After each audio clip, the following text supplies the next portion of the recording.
Hey guys, thanks for voting. Now I looked at the scores and the winner is Mercy Watson to the rescue. So what I'll do is I'll read a chapter each night and you can follow along and listen. If you have the book or you are able to download it online, you can read it also. I will post some discussion questions that you can follow along with too, and you can submit those answers on Microsoft Teams. So some background info on the book. There is a couple named Mr. and Mrs. Watson, and they have a pig named Mercy. One night, Mercy decides she would like to snuggle up with Mr. and Mrs. Watson. That is not good news for the Watsons' bed, or for the Watsons. Let's see why they need her to come to the rescue. Now remember, on the front of the book it will tell us who wrote the words, and that is called the author, and who wrote the pictures. That is called the illustrator. See if you can figure out who the author and illustrator is. The author is found up here, and her name is Kate DiCamillo. Now the illustrator is found down here, and it gives a hint that it says illustrated by Chris Van Dusen. So let's get started. Chapter 1.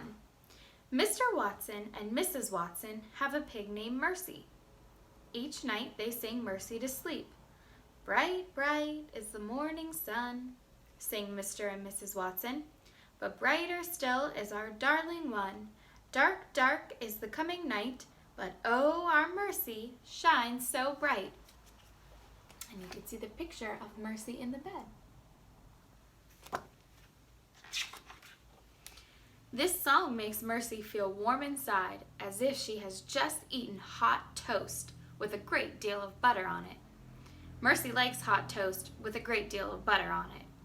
But when Mr. and Mrs. Watson kiss her goodnight and turn off the light, Mercy's room becomes dark, very dark.